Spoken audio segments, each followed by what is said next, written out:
mu buryo tutari tubyiteze ariko nta kigutungura izina ryawe. Niyo mpamvu isezerano ryawe ryo mu byahishuwe igice cya 21 umurongo wa 5 izahanagura amarira yose ku maso yabo, kandi urupfu ntiruzongera kubaho ukundi, kandi umuborogo cyangwa gutaka cyangwa kuribwa ntibizabaho ukundi, kuko ibya mbere bishize. Mubyeyi, aya marira uzayaduhoze, kuko isezerano ryawe ridakuka. Gushyize Jean Paul mu biganza, gushyize umuryango mugari wa Jonas mu biganza, gushyize umuryango wa Josiane mu biganza, gushyize inshuti za Jonathan Josiane mu biganza. Uduhe umwiteguro ukwiriye kugira ngo tuzongere guhura mu gitondo cyo guseka no guhoberana, tutari kurira ahubwo twishimye. Ibyo bihe turabikumbuye, ugiye kuzabibamo. Tukuragije urugendo rwo kuva aha twerekera ku rusengero.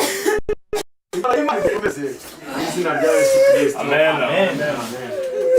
Rero ubwo twerekeje ku rusengero, reka duhe umwanya baterura kugira ngo twese mwakingurira umuryango. turaza kumugenda inyuma guterekeza dukoze umurongo mwiza bize ku modoka mu byo modoka zaba uko abantu bari bugende ubwo biri ku rusengero nyine.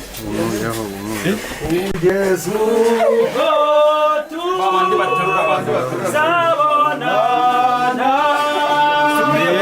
bamwe baterura aho baterura nibaza zabana na Yesu. tukomeza ku rusengero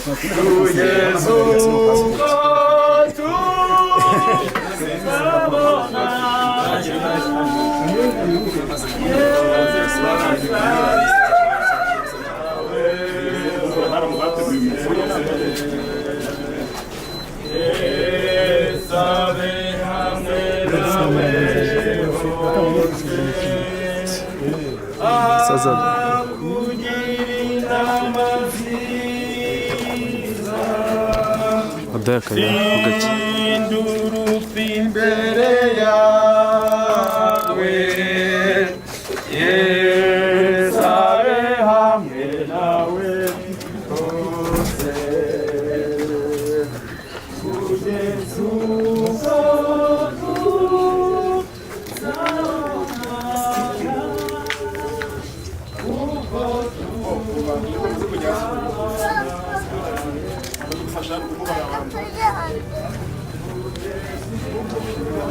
Abatista zahagarara ngaha nyine njye ku kamwaka.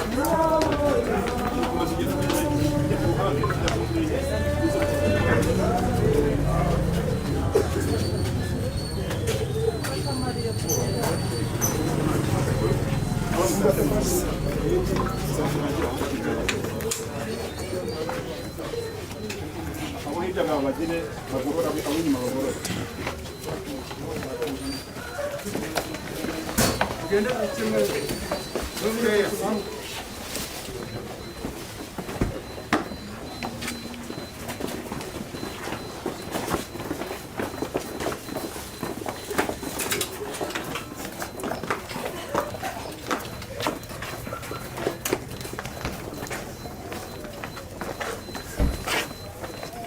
dushobora gutangira kujya buri wese aho yaje kugira ngo dukomeze kunyurana. Buri wese ajya mu mwanya yajemo tunabigire kuba murabona ko ikirere kirimo gihinduka.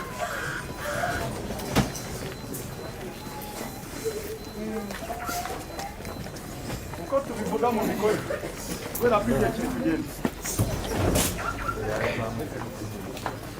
Shibura mujyana ubwo mama